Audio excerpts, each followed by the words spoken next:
Hello friends, this video is for project for the NMIMS students. This is one of the subject for the fourth semester where you have to do project by your own, and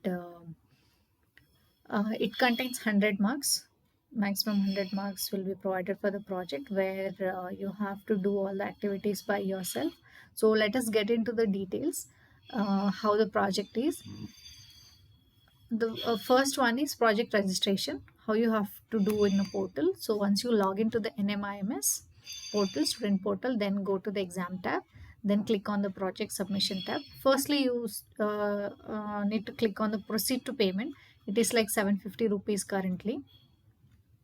And once you are done with that, you will be eligible to upload your project. So if you have missed this step, it may not allow you to go for the project submission.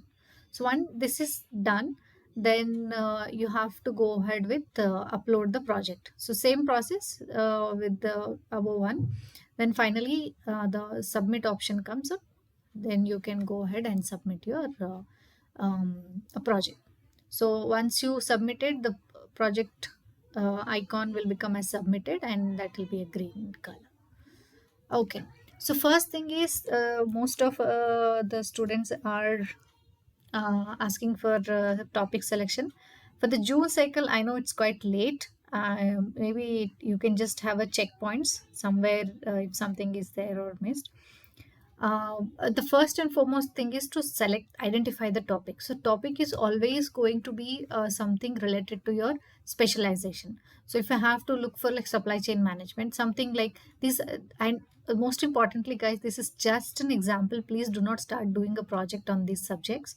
They are a basic information how the project title should be, or maybe just a guidance, okay, reference purpose. So for the supply chain stream people, you can look for like analysis of supply chain risk and implementation of risk management strategies, optimization of inventory management and its impact on the supply chain performance, evaluation of sustainable supply chain practices and their influence on the firm performance, assessment of the adoption and impact of blockchain technology in supply chain management, analysis of the role of big data analytics in enhancing supply chain visibility and decision making. So these are like, now here comes like when you are selecting a topic, you have a two aspects to keep in mind.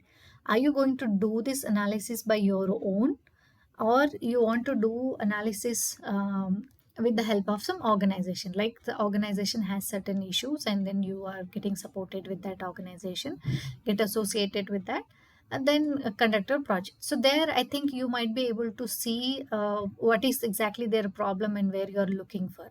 Okay, but if you want to do it by your own, where with the open resources you have a lot of data and you want to do it, so these are the topics which will be helpful. Then for the operations management, it's like analysis of process improvement methodologies such as Six Sigma or Lean and their application in the operational efficiency, evaluation of capacity planning and resource allocation strategies for enhancing operational performance, assessment of quality management practices and their impact on the customer satisfaction, analysis of the role of automation and robotics in improving operational efficiency, evaluation of project management methodologies and their applications in successful project execution. Again, these are like topics where you have to be very much by your own. You're collecting the information and doing it, and keep the topic as specific as possible. Don't go like a vague generic kind of thing. So if I have to see here, analysis of the process improvement methodologies such as Six Sigma or Lean and their application in the operational efficiency. So now you can see there is a bigger topic and there is applicability. So applications and the topic always keep in mind, and then only you go ahead. If I have to mention, you can take a certain industries.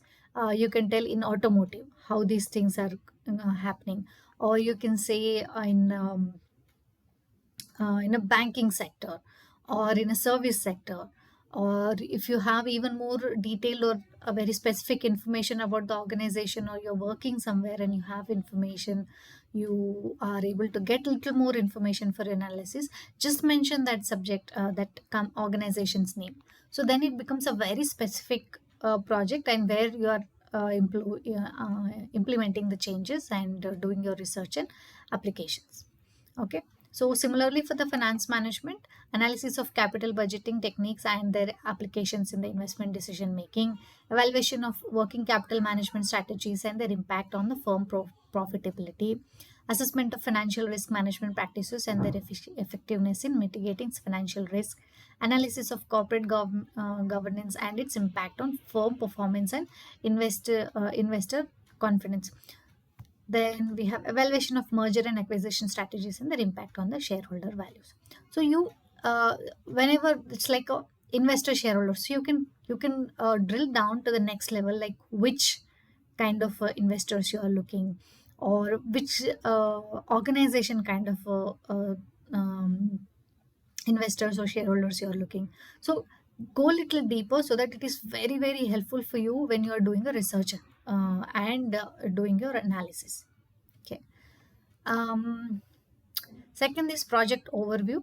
In the project overview, just a information about how the complete project is. It is required, yeah, as I mentioned, it is for 100 marks and it is equivalent to one of the subject in semester 4. Passing is mandatory to complete the program, so take it very seriously for the project. Do not keep it for the last moment. And there is no minimum or maximum word count for this. So here it goes with the page counts. So keep it like 60 to 120, or the basically guidance is 50 to 100 pages. Initial 10 pages you will be looking for like table of content and all those things. So keeping that as your Roman page number count. If you keep that, then 50 to 100 is enough. If you're counting those pages also 1 to 2, then you keep it 60 to 120 as your pages. Then a font size maintain as Times New Roman or Arial, with the font size being 12.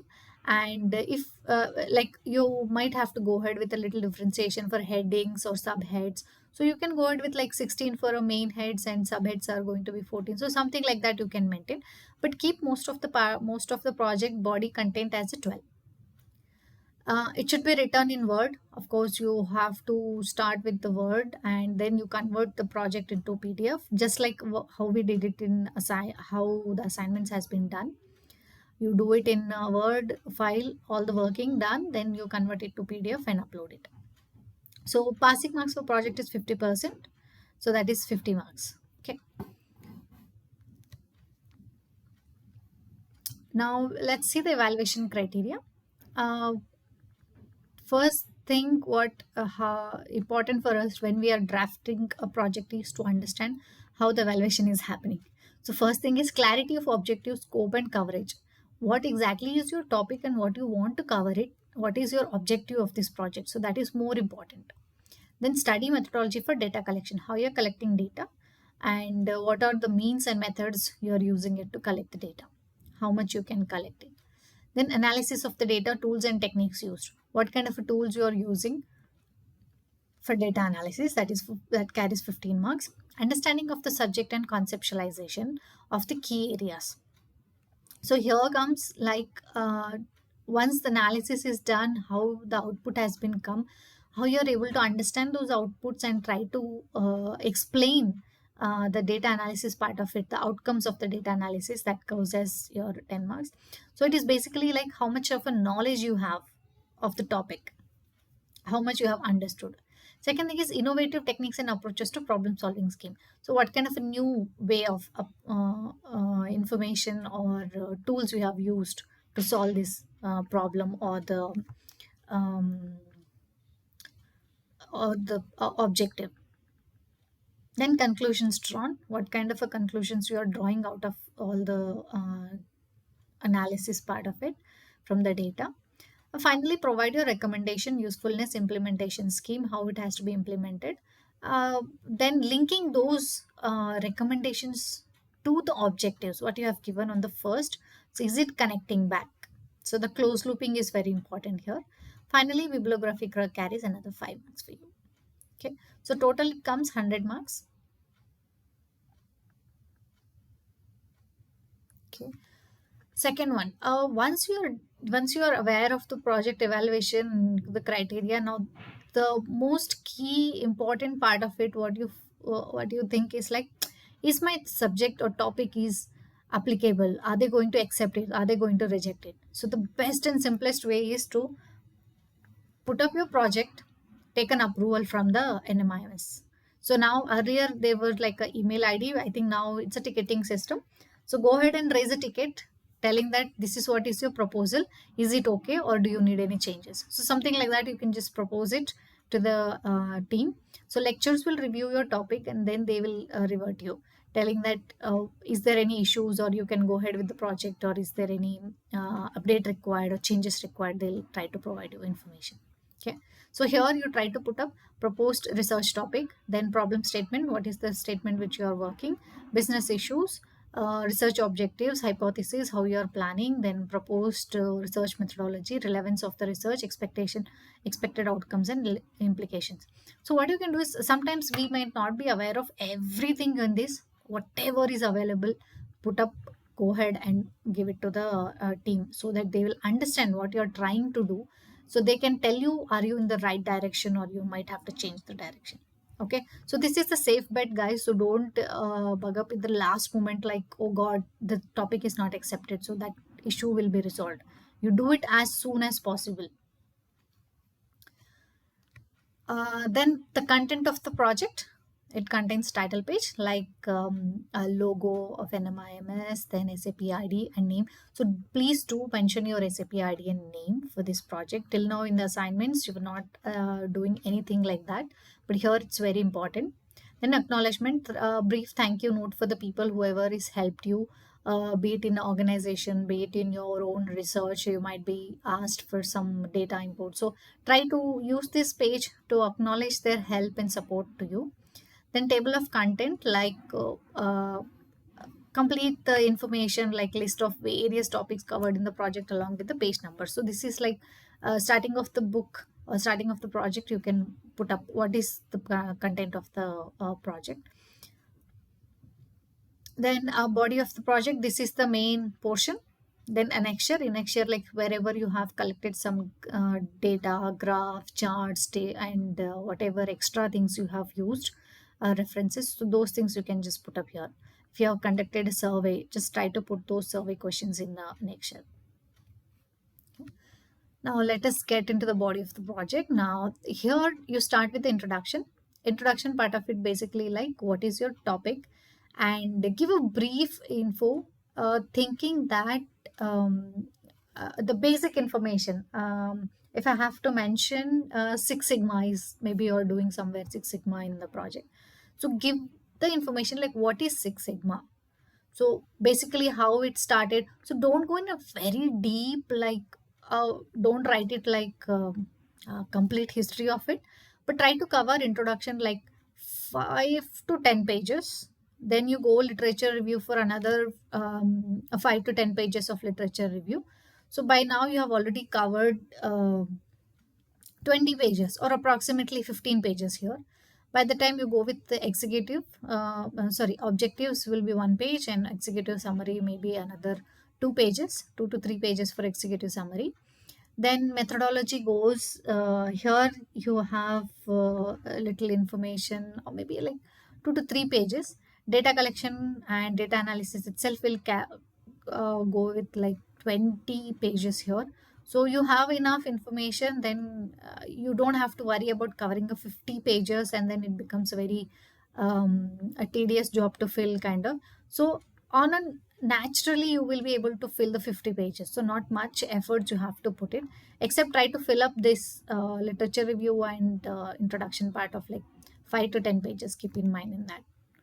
So then goes as finding, suggestions, recommendation. This can be like 1 to 2 pages. Then conclusion 1 page. Bibliography can go 2 pages, 2 to 3 pages. And annexure, the contents whatever you have taken, it can go another 3 4 pages. Depends. Okay. So the main part what we have to take care is this one: objective, executive summary, methodology, data collection, data analysis. So here you try to be more and more spending time and doing best for your project. Now data collection is the most important, and the heart of the project is this one, the primary data. The expectation of NMIMS is that you should go and collect a primary data. So in the primary data is like you have to do your own hands-on collection of data. Like you conduct a survey, you conduct an interview, so you send up a forms and get information from the customer. So anyway, but it has to be your own fresh data. Then secondary data is like, again, we have like literature reviews, some sustainability reports, and some already published journals. All those information you can take it here. Then provide a basic info of the data and data collection tools at annexure like survey forms, whatever you have used it here. Give those informations back in the annexure. Now data analysis. In the data analysis, you have to do how you are going to meet your objective. So do your hypothesis testing, do your little bit regression models, correlation, chi-square. So try to use maximum information to cover up your analysis and test your hypothesis. And the most important part for the project is, please follow as you were doing it for the assignments. Do not copy any content from outside. You can refer anything, but don't copy paste anything from here, from outside the sources. Okay. So in case, like, you can use some pictures and graphs, but keep it a very limitation. And as soon as you're using it, provide the sources information there only, unless until it is very necessary and you want to showcase. So keep in mind that you have to provide the information there. Okay. So the copy case is again a biggest problem in the projects. Now the tips what we have is, refer your research methodology book. That is going to save you from lot many things. So before you even start collecting the data, it's better just go through the research methodology book. Then now once you have selected a topic, there is a key where you can look for your introduction part of it and a little bit of a literature sometimes. But yeah, most of the introduction part of it, what you can do is you can go with your textbooks. So once you go with the respective textbooks according to your subject, you can easily take up the references what is mentioned at the end of the chapter. Okay. So I'll just try to show you how. So this is a research methodology book. Say suppose I'm looking for some interview. So basically like interview. So you're planning to conduct an interview and collect the data. You get some information from here and basic information. Then by end of the chapter, you have some references which is already readily available. How the book has been taken. So suggested books and e-references. So some references is already mentioned here. So you can take up these references, and if you want to dig down, you go ahead in these references and look for more subjects, more information. Okay. So I hope this was helpful for you. And if you need little more information, please do let me know. I'll try to make a part 2 out of it. Okay. Thank you.